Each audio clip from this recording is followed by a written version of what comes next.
예수님의 이름으로 기도합니다. 설교를 시작하기 전에 먼저 양해의 말씀을 드릴 것이 있어요. 제가 어저께 설교를 준비하다가 제가 주로 토요일 날 하는 작업은요, 대충 금요일까지 대충 설교를 어느 정도 정리하고서 토요일 날 하는 일은 계속 빼는 작업을 해요. 그러니까 설교를 길게 하는 건 자신 있어요, 저. 네, 중요한 거는 짧게 다 집어넣어서 하려면 토요일 날 계속 빼거든요. 근데 어저께 빼는 게 실패했어요. 그래서 너무 중요한 오늘 설교라서 사실은 오늘 절기 설교는 7대 절기를 매주마다 하나씩 잡고서 할 생각입니다. 때가 되면. 근데 오늘은 설교를 준비하다가 안 되겠다, 이거 2개로 쪼개자 해서 설교를 2편을 한다는 얘기가 아니라 하나의 설교를 두 주에 나눠서 할 것 같아요. 그 얘기는 아마 여러분들 오늘 끝나고 나면 목사님 오늘 끝이 껄쩍지근하네, 마무리가 안 된 것 같네. 예, 오늘 대부분 배경 설명을 할 거예요. 배경 설명이 굉장히 중요한 배경들이 많이 나오니까요, 집중하셔서 들으시고 진짜는 다음 주에 아마 정리가 될 것 같아요. 그러니 오늘은 용서해 주시고 혹시 좀 이상하다, 왜 다 말을 해놓고 주워 담질 않나? 예, 다음 주에 주워 담을 거예요. 그러니까 여기 떨어진 거 그냥 놔두고 가시면 다음 주에 오셔서 주워 담으면 됩니다. 예, 그래서 그거 이해해 주시고 설교 시작하겠습니다. 혹시 여러분 미생이라는 단어 들어보셨나요? 드라마 말고요, 이거 원래는 바둑 용어거든요. 그 의미는 말 그대로입니다. 아직 살았다고 할 수 없는 말들, 바둑 말들, 바둑 돌들, 그것을 미생이라고 말해요. 그럼 살았다고 할 수 없으면 미생은 죽은 건가요? 아니요, 죽지는 않았어요. 그럼 살았나요? 아니요. 바둑에서 완전히 산 돌은 미생이라고 부르지 않고요, 그거는 완생이라고 불러요. 그러니 미생은 완생이 아닙니다. 완전히 살은 게 아니에요. 아니, 그러면 산 것도 아니고 죽은 것도 아니라면 얘들의 정체는 뭔가요? 이때 생각나는 노래가 있죠. 살았니 죽었니? 예, 미생은 개구리 반찬일까요? 아니요. 미생이 정확하게 말하면 바둑 두는 사람이 앞으로 바둑을 어떻게 두어 가느냐에 따라서 이 돌들은 살 수도 있고 죽을 수도 있는 거예요. 아니, 그러면 바둑 두는 사람이 어떻게 두느냐에 따라서 살 수도 있고 죽을 수도 있으면 그냥 바둑 두는 사람이 살리면 되잖아요. 네, 맞습니다. 살리면 됩니다. 그런데 그게 그렇게 간단한 문제가 아니에요. 왜냐하면 말하자면 이런 거죠. 이런 예를 들어서 죄송합니다. 여러분들이 배를 타고 갔는데 배가 파선했어요. 근데 다행히 용케 여러분들은 배 한쪽 귀퉁이를 잡고서 버티고 있는데, 가만히 보니까 어머니랑 아버지가, 혹시 어머니와 아버지 안 계신 분은 딸과 아들이, 이런 예를 들어서 죄송합니다. 아무튼 막 물에서 허우적거리고 있어요. 그리고 여러분 손에 보니까는 튜브가 하나 들려 있습니다. 하나가 들려 있어요. 자, 이거 어떻게 할까요? 이제 선택의 시간입니다. 여러분은 누구에게 그 튜브를 던지겠습니까? 1번 아버지, 2번 어머니. 예, 죄송합니다. 다들 어머니인가요? 아니면 공평하게 안 내면 가위바위보 할까요? 여러분 아마 대부분은 어머니라고 생각하시죠. 왜냐면 남자들은 알아서 살아야 되니까요. 그러니 남자분들은 우리 언제 한번 수영 강습 공동구매 한번 했으면 좋겠어요. 건강의 문제가 아니고 생존의 문제인 것 같아요. 미생을 완생으로 만드는 것도 마찬가지예요. 미생인 돌들을 다 살릴 수가 없어요. 어떤 미생을 살리려고 하다 보면 어떤 미생은 죽습니다. 그러니 바둑의 고수와 하수의 차이가 여기서 나와요. 하수는요, 눈에 보이는 거 다 살리려고 해요. 말하자면 따먹기 바둑이라고 하죠. 그냥 보이는 대로 다 살리고 다 죽이려고 해요. 그런데 고수는요, 버릴 돈은 과감하게 버리고 살릴 것을 살려요. 그런데 이스라엘이 미생 같아 보이지 않냐는 거예요.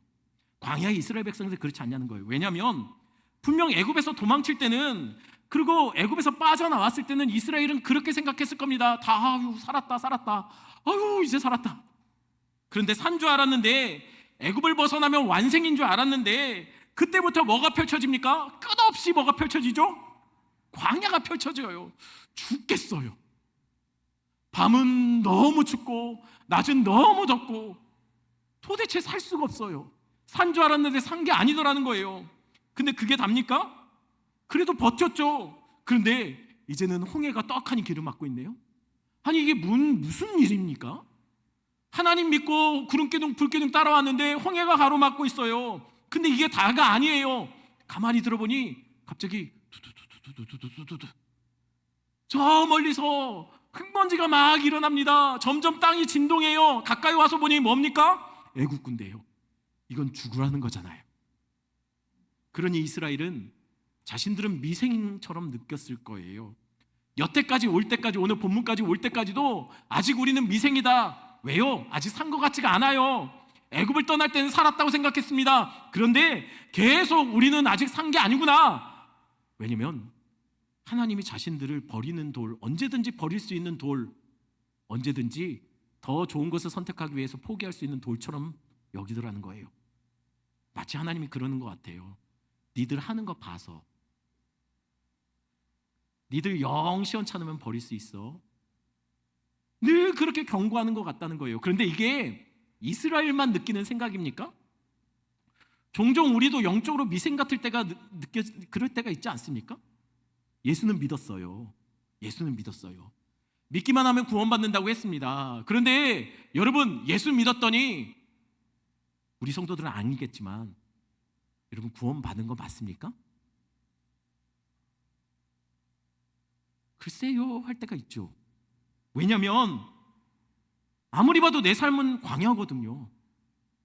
예수는 믿었지만 구원은 주신다고 했는데 당장 내 눈앞에는 구원의 그 기미가 보이지 않아요.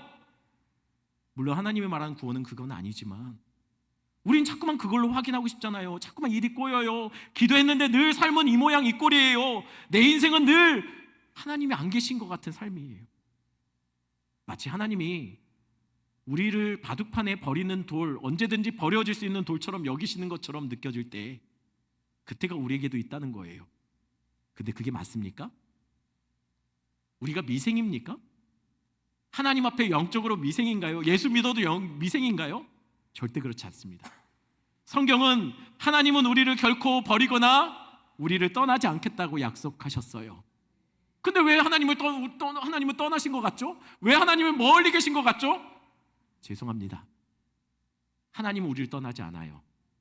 근데 우리가 불신앙으로 그분을 끝까지 신뢰하지 못함으로 우리가 종종 하나님을 떠나요. 하나님은 안 떠나는데 우리는 하나님을 떠나요. 그리고는 우리는 하나님 왜 내 삶 속에 함께하지 않습니까? 라고 말해요. 하나님 우리를 떠나지 않습니다. 그것을 어떻게 할 수 있을까요? 오늘 본문은 이스라엘 3대 절기에 대한 이야기입니다. 이 3대 절기를 보면 알 수 있어요. 아, 우리는 미생이 아니구나. 하나님은 우리를 절대 버리지 않는구나. 이번 주와 다음 주 우리는 어떻게 미생 같은 인생이 알고 보니 완생의 은혜를 경험하는 그 경험, 그 완생, 완전히 구원받은 은혜를 경험할 수 있는지 우리가 3대 절기를 풀어가면서 이야기하려고 합니다. 그럼 먼저 3대 절기의 배경을 먼저 설명하겠습니다. 3대 절기가 뭐죠? 화면에 보시는 것처럼 6월절, 7.7절, 초막절입니다. 7.7절은 우리가 잘 알죠. 오순절이라고 말하고 맥추절이라고도 말합니다. 이게 3대 절기예요. 3대 절기는요, 왜 3대 절기냐면 하나님이 다른 절기보다 이 절기는 꼭 지키라고 하나님이 꼭 집어줘요.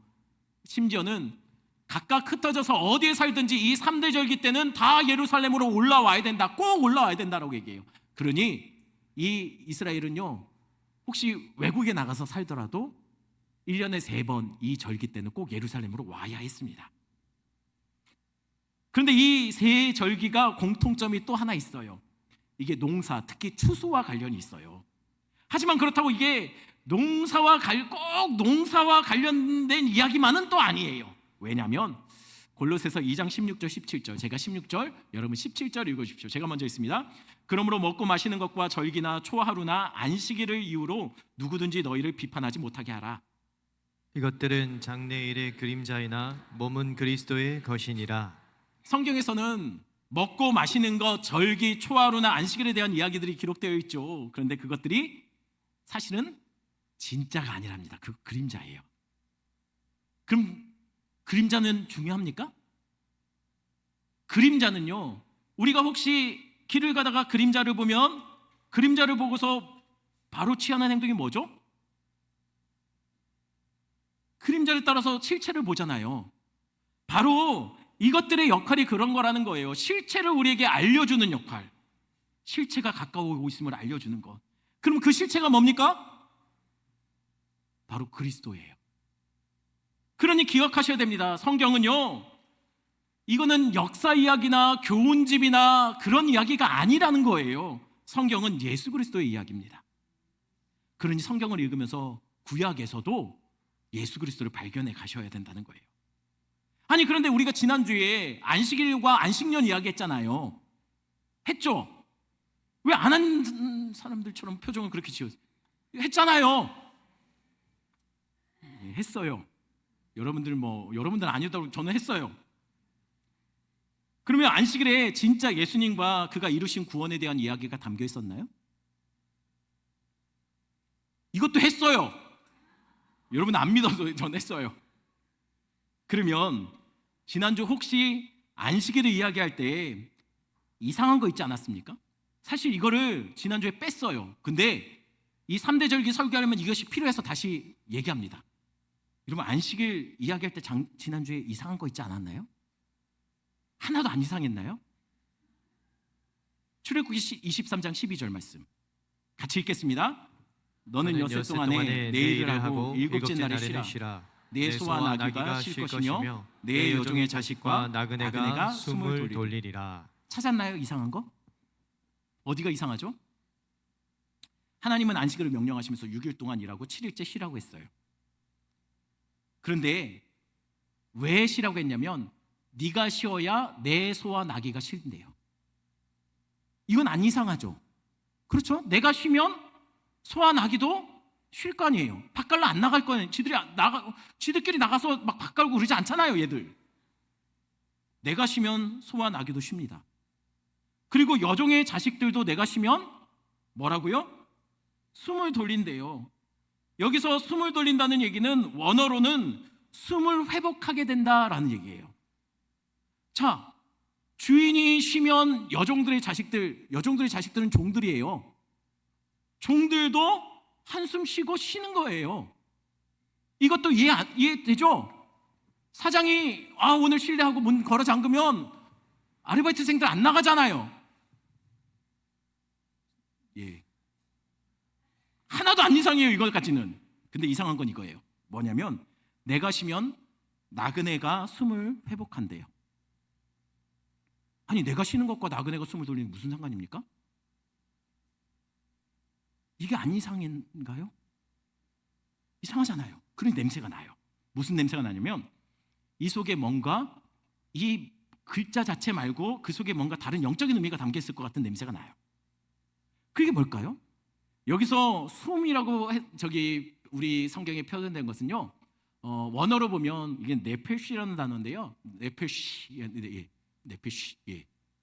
오줌 쌀 때는 네페시라는 단어인데요. 이 단어가 무슨 뜻이냐면 생명, 생명 뭐 이런 뜻이에요. 숨 이런 뜻이에요. 그런데 이 네페시라는 단어가 또 어딘가에 있을 것 같지 않습니까?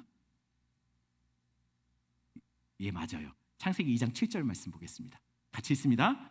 여호와 하나님이 땅의 흙으로 사람을 지으시고 생기를 그 코에 불어넣으시니 사람이 생명이 되니라. 하나님이 사람을 어떻게 창조하셨죠? 흙을 막 빚어서 그 코에 생기를 후 하고 불어넣자 사람이 뭐가 됐다고요?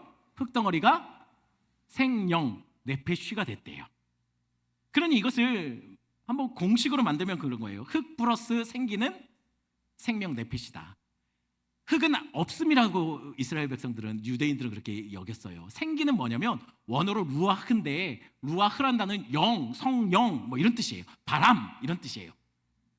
그러니 흙덩어리에 하나님의 임재 또는 하나님의 입김, 하나님의 영이 들어가면 뭐가 된다고요? 생명, 네페시가 된다는 거예요. 그런데 문제가 생겨요. 아담과 하와가 범죄했습니다. 그러자 네페시였던 아담과 하와가 어떻게 됩니까? 죄에 있는 곳에 하나님의 영이 함께할 수 없어요. 그래서 네페시 안에 하나님의 영이 빠져요. 함께하지 못하니 흙 플러스 생기가 네페시인데 네페시에서 생기가 빠져나가면 네페시는 뭐가 될까요? 흙이 되는 거예요. 하나님이 그래서 하나님이 아담과 하와에게 이렇게 말합니다. 창세기 3장 19절 제가 있습니다. 뒷부분만 읽습니다. 너는 흙이니 흙으로 돌아갈 것이니라. 하나님은 아담과 하와에게 이렇게 선언한 겁니다. 너 흙이다. 하나님의 영이 임할 때는 네페시지만 하나님의 영이 떠난 상태에서는 넌 흙이다. 그러니 흙으로 돌아갈 것이다 라고 말합니다. 그리고 범죄한 인생들을 어떻게 하죠? 영원한 안식의 땅, 생명이 가득한 땅, 에덴 복지에서, 그리고 하나님의 임재의 자리에서 쫓아내버려요. 그래서 아담과 하와가 쫓겨나서 살게 된 세상은 어떤 세상이었습니까?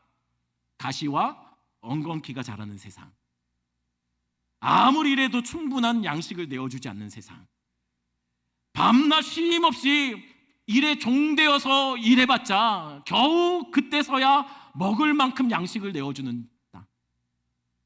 여러분, 이건 지금도 마찬가지예요. 지금 여러분들 평생 열심히 일을 하니까 돈이 막 쌓여가나요? 여러분이 아무리 한 달 동안 열심히 일해도요, 회사에서 주는 건 돈이 아니라 쥐꼬리일 거예요.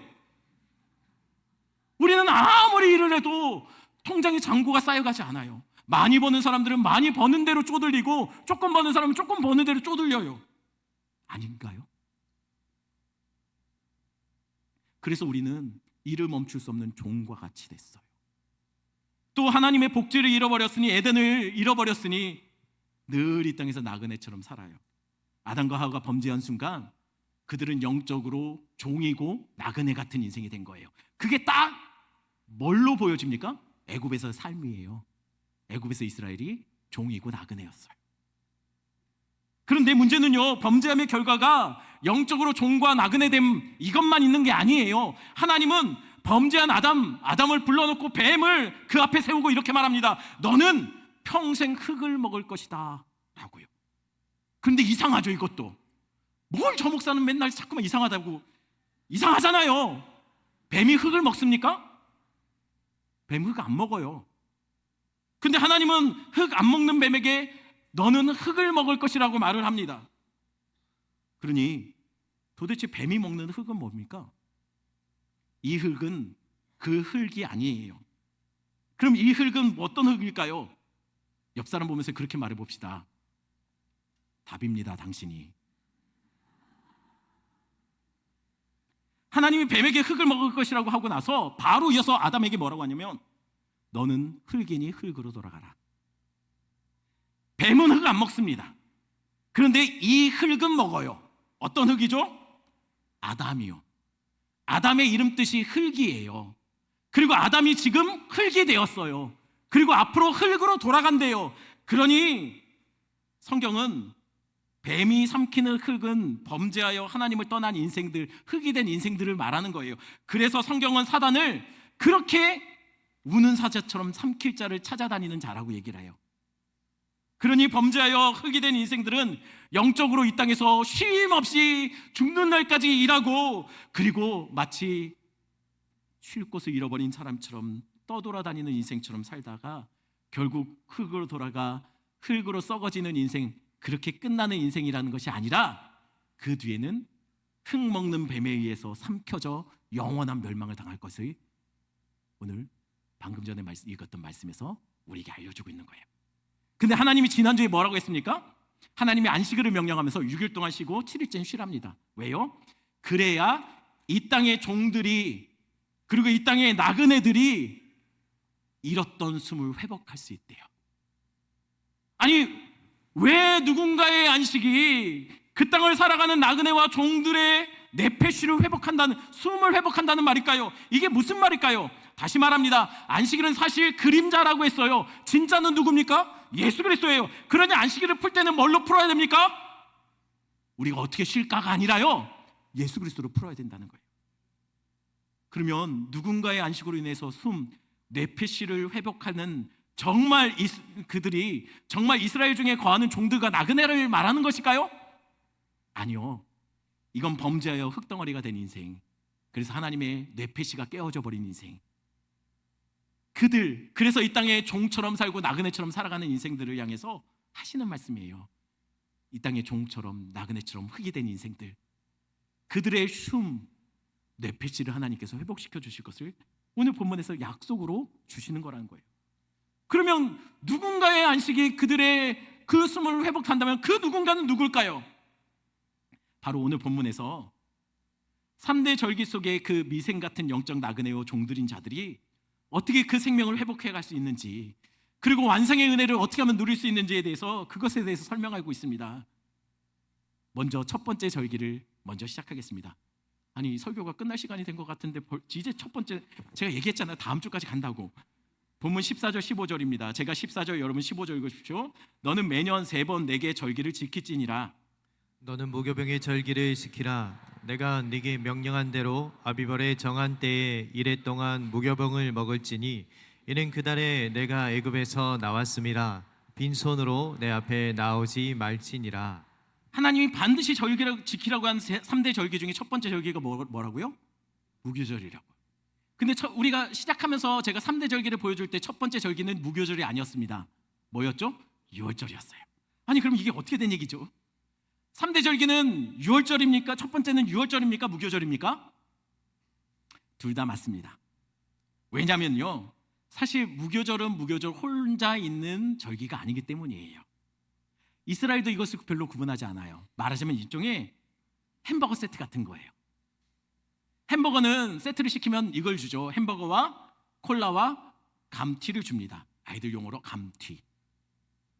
아니, 그런데 왜 그렇게 주죠? 꼭 왜 햄버거는 세트를 시키면은 콜라에 감튀를 같이 주죠? 아니, 수정과 김치를 줘도 되잖아요. 햄버거에 수정과 김치 어떤가요? 아니죠.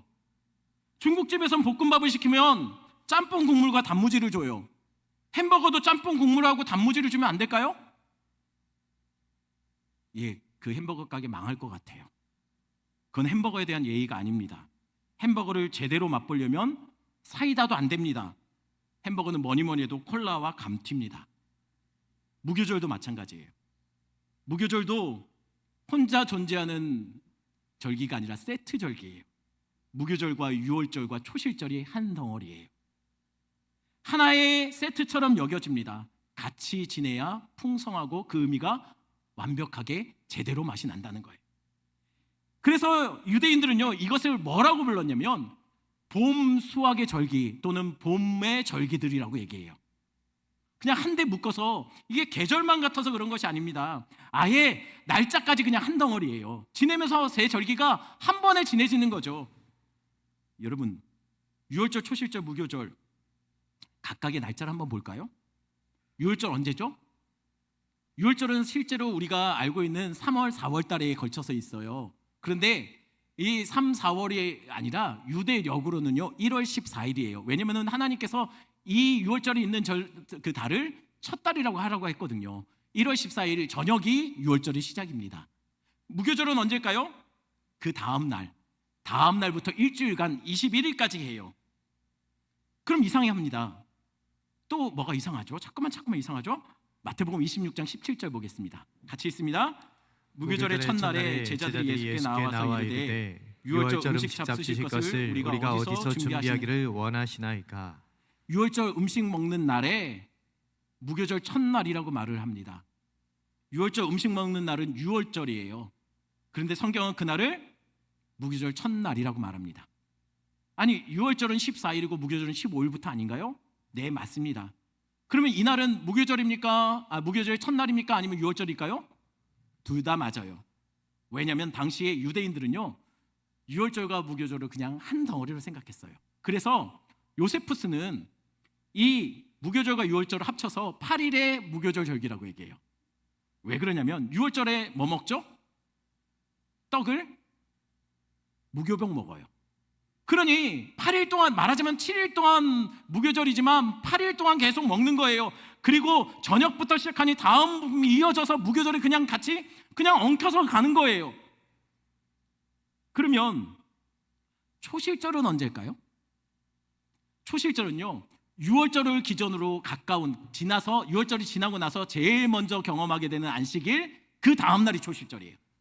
그러면 여러분, 초실절은 언제 있냐면 무교절 기간 안에 있어요. 그러니 날짜가 이게 그냥 한 덩어리인 거예요. 그런데 다시 말합니다.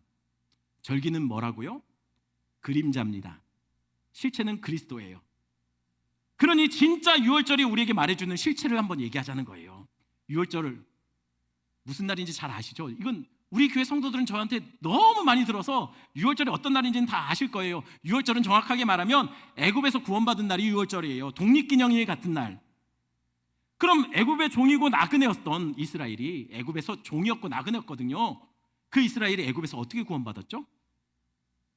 그냥 나는 이제 이사 갈래 짐 싸고 나왔습니까? 아니요. 아무런 대가 지불 없이 나온 거 아닙니다. 그날 밤 모든 생명의 대표인 장자들이 죽어가던 그 밤에 이스라엘은 그 밤에 죽지 않고 살았던 것은요, 그날 대신 유월절 어린 양이 죽었거든요. 구원을 위해서 이스라엘이 한 것은 없어요. 딱 하나. 하나님 말씀 믿고 유월절 양을 선택해서 죽여서 그 피를 바르고 그 문 안에 들어가서, 집 안에 들어가서 밤새 그 양을 먹은 것밖에 없어요. 이게 다예요. 그런데 아침에 일어나 보니까요, 난리가 났어요. 다른 집 장자들 다 죽어 나왔는데 이 피를 바른 그 집안의 장자들만 살았어요. 그것으로 인해서 이스라엘은 애굽에서 건져진 거죠. 그들이 한 건 아무것도 없습니다. 그저 하나님 말씀 믿고 양 피 바르고 그냥 양 먹은 것밖에 없어요. 근데 그게 그들을 구원했다는 거예요. 그런데 성경은 이게 그림자라고 말합니다. 실체는 누가복음 22장 7절 8절, 제가 7절, 여러분 8절 읽어주십시오. 유월절 양을 잡을 무교절이 날이 이른지라. 예수께서 베드로와 요한을 보내시며 이르시되 가서 우리를 위하여 유월절을 준비하여 우리로 먹게 하라. 유월절 실체에 대한 힌트가 여기 나옵니다. 예수님은 유월절 양 잡는 날, 무교절 날이라고 말합니다. 근데 사실은 유월절이죠. 이때 제자들과 유월절 만찬을 하려고 해요. 그게 우리가 잘 아는 최후의 만찬이에요. 예수님이 죽기 전에 같이 제자들과 마지막으로 만찬을 했던. 그럼 예수님이 양 잡는 날 제자들과 유월절 만찬으로 무엇을 먹었죠? 일단 떡은 무교병 먹었습니다. 그리고 포도주 마셨다라고 성경이 기록해요. 그럼 뭐가 빠졌죠? 뭐가 빠졌습니까? 메인 요리, 양 요리가 없어요. 양 잡는 날에 양을 안 먹어요. 이건 유월절 지킨 것이 아니에요. 그런데 양 잡는 날에 양은 안 먹고 예수님이 뭘 나눠주시죠? 떡을 주시며 얘들아 이거 내 몸이야. 잔을 주시며 얘들아 이거 내 피다. 그러니 지금 예수님의 말씀대로라면 제자들은 뭘 먹은 겁니까? 예수님의 살과 피를 먹은 거예요. 제자들은 양 잡는 날 양이 아니라 예수님과의 살과 피를 상징하는 떡과 포도주를 먹은 겁니다. 그러니 정말 그날 제자들과의 만찬에서 유월절 양이 없었을까요? 양을 안 먹었으니 양이 정말 없는 게 맞습니까? 네, 그림자였던 양은 없어요. 거기 없어요. 어디에도 만찬, 최후의 만찬 때 양을 먹었다는 기록이 없어요. 그림자였던 어린 양은 없습니다. 근데 진짜 유월절 어린 양이 거기에 있었어요. 누굽니까? 예수 그리스도예요. 그래서 양 잡는 날 누가 잡힌 겁니까? 예수님이 그날 밤 양으로서, 유월절 어린 양으로서 잡혀요. 사람들에 의해 잡혀서 제사장들에게 끌려갑니다. 그럼 제사장에게 예수님을 내어준 자, 파는 자는 누굽니까? 가룟 유다예요. 그가 은 30을 받고 예수님을 팔아 넘겨요. 양 잡는 날이에요. 그리고 그 양 잡는 날 예수님은 좌우 문설주 가로 문 임방에 어린 양의 피가 뿌려지듯 그분이 어린 양 되셔서 자신의 피로 십자가의 가로목과 세로목에 피를 뿌려요. 바로 유월절 날, 그날 양이 잡히는 그날 예수님이 잡혀서 십자가를 지세요. 유월절은 그러니까 예수님의 십자가를 말하는 겁니다. 그날이 정확하게 무슨 요일날 예수님이 십자가에 죽으셨죠? 금요일이었어요. 창조에서 금요일은 어떤 날입니까? 하나님이 모든 창조를 다 이루신 날, 그리고 토요일 안식하셨죠. 예수님은 금요일 날 새 창조, 새 언약 백성을 창조를 구속 사역을 다 마치고 금요일 날 그리고 마지막으로 다 이뤘다 하셨어요. 그리고 7일째 토요일 날 무덤에서 안식하셨어요. 예수님도 보기는 뇌폐시, 생명을 잃어버린 흙에서 나와서 흙으로 돌아갈 것처럼 보였어요. 무덤 속에 예수님도 흙에서 나와 흙으로 돌아가는 인생, 뻔한 인생, 우리와 똑같은 인생처럼 보였다는 거예요. 그런데 안식 후 첫날이에요. 놀라운 일이 벌어져요. 뇌폐시를 잃어버리고 흙이 되어 흙으로 썩어질 것처럼 보였던 예수님이 아니 글쎄 살아나시고 무덤을 열고 그분을 호흡하시며 뚜벅뚜벅 걸어 나오시더라는 거예요. 흙으로 돌아가는 인생 아니라 흙처럼 썩어질 것처럼 보였던 그분이 생명으로 일어나 걸어서 뚜벅뚜벅 나오시더라는 거예요. 이날이 무슨 날입니까? 안식 후 첫날, 6월절 지나서 안식 후 첫날, 정확하게 초실절 날 예수님이 부활하세요. 그러니 초실절에 말하는 진짜 드려야 될 열매는 1년 중에 처음으로 거둬들이는 보리가 아니라는 거예요. 그건 그림자예요. 초실절의 진짜 첫 열매는 우리 주님의 부활입니다. 우리 주님이 부활의 첫 열매가 되셨어요. 처음이라는 것은 이제 시작이라는 의미예요. 앞으로 이와 똑같은 열매들이 계속 나오게 될 것이라는 거예요. 흙이지만 흙으로 돌아갈 것 같지만 죽었지만 죽음으로 돌아가는 것이 아니라 생명으로 이제는 예수님처럼 그 무덤을 박차고 걸어 나올 인생들이 앞으로 계속 나오게 될 것을 알리는 그 부활의 소망의 시작이 되는 그 사건이 바로 예수님의 부활이라는 거예요. 그런데 이와 같이 흙에서 흙으로 돌아간 것이 아니라 생명으로 걸어 나오신 예수님이 누구를 찾아갔는지 아십니까? 제자들을 찾아가요. 제자들이 당시 뭐 하고 있었는지 아세요? 문 걸어 잠그고 있었어요. 무서워서 자기네들끼리 두려워서 꼭 전전긍긍하고 있었어요. 그때 예수님이 제자들 앞에 섭니다. 그리고는 예수님이 제자들에게 뭐라고 하시죠? 요한복음 20장 22절 말씀 제가 있습니다. 그들을 향하여 숨을 내쉬며 이르시되 성령을 받으라. 예수님이 흙과 같이 생명이 없는 것처럼 살 소망을 잃어버린 제자들을 향해 다가오세요. 마치 흙처럼 뇌피씨가 없는 사람처럼 그렇게 소망을 잃어버린 제자들을 향해서 예수님이 그래요. 성령 받으라. 이게 무슨 의미일까요? 예수님이 제자들 모습을 보니까 한심하고 답답해서 아우 이게 맞습니까? 아니요. 예수님은 제자들 향해 성령 받으라. 이게 뭔 사건하고 비슷하지 않습니까? 하나님이 흙을 빚으시고 그 코에 생기를 루아흐 하나님의 영, 하나님의 임재 성령을 불어넣으시자 생명 네페시가 돼요. 지금 흙덩어리 같은 인생들을 찾아와서 예수님이 그래요. 성령 받으라. 루아흐. 그래야 이들이 뭐가 되죠? 네페시. 생명으로 걸어 나올 수 있기 때문에. 그게 다음 주에 우리가 다룰 오순절 사건이에요.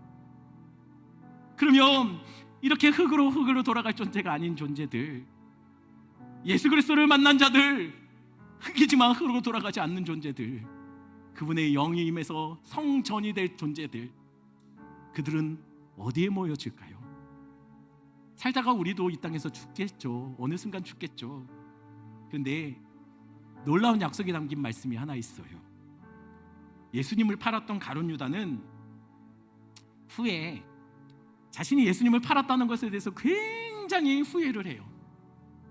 그리고 그 은 30을 들고서 예수님을 팔았던 돈 받았던 사람들을 찾아갑니다. 제사장을 찾아가서요 돈을 주면서 그래요.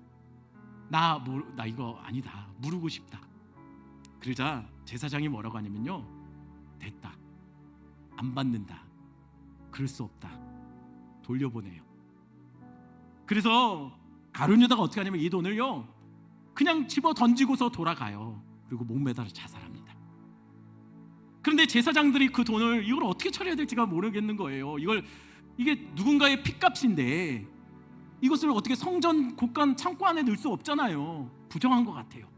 그래서 그들이 모여서 회의하는 장면이 나옵니다. 마태복음 27장 7절 말씀. 그들이 의논한 후에 제가 있습니다. 이것으로 토기장에 밭을 사서 나그네 묘지를 삼았다. 예수님의 피값을 어떻게 해야 되나, 이 돈을 어떻게 해야 되나 고민 끝에 그들이 결정을 어떻게 했냐면요, 토기장에 밭을 사기로 해요. 그래서 그 밭을 뭘로 만든다고요? 나그네의 묘지. 이게 무슨 의미일까요? 성경은 곳곳에 토기장이를 하나님으로 비유해요. 그 토기장이 하나님으로 비유되는 토기장이로부터 예수 피값으로 나그네 묘지를 샀대요. 당시에는요, 사람들이 무슨 생각을 했냐면요, 낯선 곳에서 방황하다가 그곳에서 죽고 그곳에서 묻히는 자는 신에게 저주받은 자라고 생각했어요. 여러분, 그런데 예수 피값으로 사진 것이 뭡니까? 아무데나 나그네가 버려지는 존재가 아니라 죽은 나그네를 신의 저주받은 존재처럼 그렇게 어딘가에 방치하는 것이 아니라 그들이 영원히 묻힐 곳, 이 땅에서 그나마 육신이라도 남아 쉴 수 있는 곳을 그들이 예수 피값으로 샀다는 얘기예요.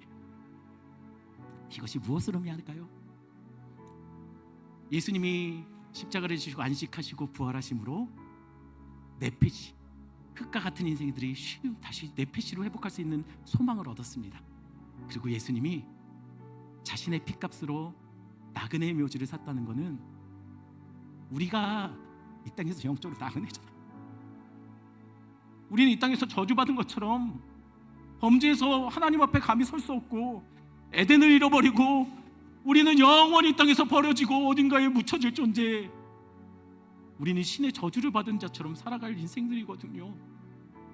근데 우리 주님이 오셔서 자신의 피값으로 우리 같은 죄인들이 버려지는 존재가 아니라 영원히 그분 안에서, 그분의 피값 안에서 안식할 수 있는 땅을 마련해 주시겠다는 약속이 담긴 거예요. 우리는 빛도 이 땅에 언젠가는 죽고 이 땅에 묻히게 될 겁니다. 그런데 기억하십시오. 우리는 이 땅에 묻혀도 우리는 하늘에 영원히 거할 자들이에요. 주님 피값으로 예비하신 천국을 주님께서 우리에게 허락하셨다는 거예요. 그분이 죽어 안식하고 부활하심으로 잃었던 우리 흙덩어리 같은 우리가 생명을 얻고 우리 안에 성령이 부어지고 우리가 성전이 되고 이 성전되었던 우리가 감히 주님 앞에 나아가 영원히 천국에서 길이 산다는 약속을 하고 있다는 거예요. 우리는 길이 살 겁니다. 주님과 영원히 살 겁니다. 그러니 우리는 돌아갈 곳이 있어요. 우리 말씀 생각하시면서 우리 찬양합니다.